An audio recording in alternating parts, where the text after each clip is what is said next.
My dear shine family members, good morning. ये voice note या information shine परिवार के उन सभी कस्टमर्स को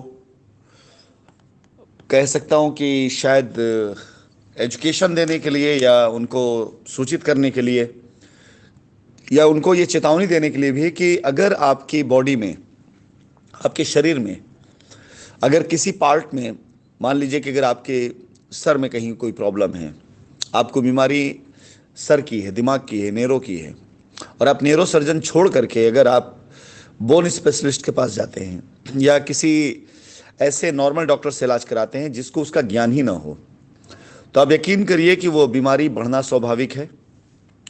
और साथ ही साथ में एक दिन उस बीमारी के साथ आपके साथ कोई हादसा होना स्वाभाविक है। ऐसे ही कोई जिसके पास एक्सपीरियंस ना हो, तजुर्बा ना हो, जो कानून का ज्ञाता होने का नाम तो ले, दम भरे, लेकिन उसके पास कानून की जरा भी जानकारी ना हो, और जिसने अब तक मुकदमे सिर्फ ऐसे ही लड़े हों कि पक्ष और विपक्ष दोनों को चढ़ाकर मुकदमा करा दो, फिर उसका समझौता करा दो, मामला ट्रायल तक ना आया हो, मामला जो है कोर्ट तक ना आया हो, और मामला जो है सबूतों को साबित करने का ना आया हो। ऐसे बहुत ढेर सारे लोगों की भीड़ लगी है, लाइन लगी, जो ऐसे इस प्रकार के वकील के चक्कर में जिन्होंने अपना वक्त, पैसा सब बर्बाद किया। मैंने आपको एक डॉक्यूमेंट शेयर किया है। ये डॉक्यूमेंट माननीय न्यायालय के अंदर सबमिट किया गया है, जिसके अंदर मुझ पर एक आरोप लगाया गया है कि मेरी और हिंदुस्तान के एक अभियुक्त, ये दोनों की कंपनी एक ही बिल्डिंग में होने की वजह से दोनों का एक साथ पार्टनरशिप होने का दावा किया गया और इसको माननीय न्यायालय के अंदर सबमिट किया गया, जिस पर हमारे बहुत से पत्रकार महोदय ने बहुत ढेर सारी ऐसी खबरें छापी जो सिटी पेज पर जो बिल्कुल हाईलाइटेड थे। हिंदुस्तान के लीडिंग अखबार के जो प्रिंट मीडिया थे, उनके सिटी पेज पर यह स्टोरी कॉलम के तौर पर आई, और इस स्टोरी के ज़रिए, इस न्यूज़ के ज़रिए लोगों को भ्रमित करने की, लोगों को शंकित करने की, लोगों को भयभीत करने की कोशिश की गई कि मेरे जैसा इंसान, यदि ऐसे इंसान का किसी तौर पे कहीं से भी कथित तौर से पार्टनर है या ऐसा कुछ है, तो तुम्हारे साथ भी कुछ हो सकता है। जबकि मेरी कोशिश, मेरे प्रयास थे कि मैं आपकी लायबिलिटीज उतारूं, मेरे प्रयास थे कि मैं लौट करके आऊं, लेकिन मेरे नाम को इस प्रकार से इस्तेमाल किया गया, एक बेवकूफ़, वाहियात का मकल, और जिसे कह सकते हैं ना कि दो कौड़ी की, बिल्कुल जिसकी नॉलेज हो, ऐसे किसी वकील के सबमिशन पर, जिसने कोर्ट में ये सबमिशन किया सिर्फ एक सनसनी फैलाने के लिए कि ये जो एड्रेस दिया गया है, ये देखेंगे तो ये एड्रेस जो 71-75 शेल्टन स्ट्रीट, कोवेंट गार्डन, लंदन, ये जो जगह है, ये कंपनी हाउस है, जहां पर तकरीबन 553 कंपनीज लिस्टेड हैं। मैं आपकी जानकारी लिए बताना चाहूँगा कि इस तरह से किसी भी कंपनी को रजिस्टर्ड करने के लिए लंदन में जाना नहीं होता, कंपनी ऑनलाइन रजिस्टर्ड होती है, जहां पर आपको एक वर्चुअल स्पेस चाहिए होता है पत्राचार के लिए। तो पूरे दुनिया से तकरीबन 553 कंपनियों ने सेम एड्रेस पर रजिस्ट्रेशन लिया हुआ है ताकि उनका रजिस्ट्रेशन हो सके, और रजिस्ट्रेशन होने के साथ साथ उनके पास एक वर्चुअल डेस्क हासिल हो सके कि किसी भी प्रकार का पत्राचार या उस एड्रेस पर कोई भी वेरिफिकेशन के लिए कॉल जाती है तो वहां से रिप्लाई मिलता है, और इसको बिजनेस सेंटर कहा जाता है। पूरी दुनिया में ये रिवाज है, ये इसको बिजनेस सेंटर कहा जाता है कि अगर आप किसी दूसरी कंट्री में कारोबार करना चाहते हैं और आप वहां पर अपना कोई बड़ा ऑफिस नहीं ले सकते या नहीं लेना चाहते या भविष्य में लेना चाहते हैं, तो आप अपना कोई एक चैम्बर का बिजनेस सेंटर ले सकते हैं, जिस एड्रेस पर आपकी कंपनी के नाम से आपकी पहचान होगी। अगर कोई वहां पर लेटर भेजता है, कोई नोटिस भेजता है, तो उस एड्रेस पर नोटिस जाएगी, लेटर जाएगा। साथ ही साथ अगर कोई वहां पर कॉल भी करता है तो वेरिफिकेशन भी मिलेगा, और इसको बिजनेस सेंटर कहते हैं। दुनिया के कई देश कि ऑफिसेस इस तरह के ऑफिस में होते हैं।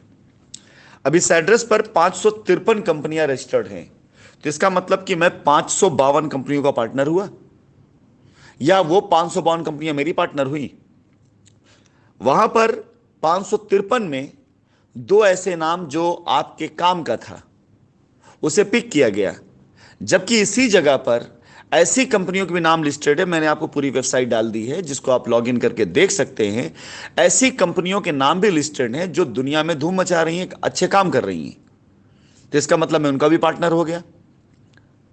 मैं यहां पर अपनी सफाई नहीं देना चाह रहा हूं, मैं सिर्फ आपको एक बात बताना चाह रहा हूं कि बगैर पूरी जानकारी लिए हुए ये एड्रेस निकाल करके ये डिटेल देना कि सरप्राइजली ऐसा लगता है कि हम उसके पार्टनर हैं, और फिर उसको मीडिया की खबर बना देना, मीडिया की खबर बना करके मीडिया में आने के बाद कस्टमर एसोसिएट के बीच में अगर एक शंका आ जाती है तो उससे लॉस किसका है? लॉस उसी कस्टमर का है। मैंने आपको सूचित करने के लिए सिर्फ भेजा है, बाकी इसका जवाब जो देना होगा वो हम तो न्यायालय में देंगे ही। हम जवाब देंगे और जिसे साबित करना साबित करे, सबूत लेकर के आए। और मैं आप लोगों से सवाल करूंगा कि यदि इस प्रकार की चीजें सबमिट की जाएंगी इस मुकदमे में, जहां पर मामला सिर्फ दो पार्टी का है, लेने वाले को लेना है, देने वाले को देना है, लेने वाला भी राजी, देने वाला भी राजी, और सामर्थ्य दोनों का है। जिसने लेना है उसके पास उसकी पेमेंट डिटेल है, जिसे देना है उसके पास धन भी मौजूद है, प्रॉपर्टी भी मौजूद है, सब कुछ मौजूद है। लड़ाई इस बात की, इसको छोड़ करके बाकी दुनिया भर की चीजें उलझाने का मतलब क्या है? आप मुझे खुद बताइए कि अगर इस पूरी पिटीशन को पढ़ा जाएगा जिसमें न जाने ऐसे कितनी बातें लिखी गई हैं जिसका कोई आधार नहीं है, कोई बेस नहीं, कोई सबूत नहीं है, किसी प्रकार से प्रूफ नहीं किया सकता क्योंकि सच्चाई नहीं है।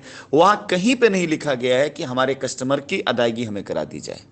उस अपील में, उस प्रेयर में कहीं नहीं लिखा गया है कि हमारे कस्टमर को हमारा कब्जा दिला दिया जाए, हमारे कस्टमर को हमारा पैसा दिला दिया जाए, हमारे कस्टमर को हमारी रजिस्ट्री करा दी है। बल्कि दुनिया भर के आडंबर, हम क्या क्या नहीं कर रहे हैं जो फर्जी तरीके से, वो सारा लिखा जा रहा है।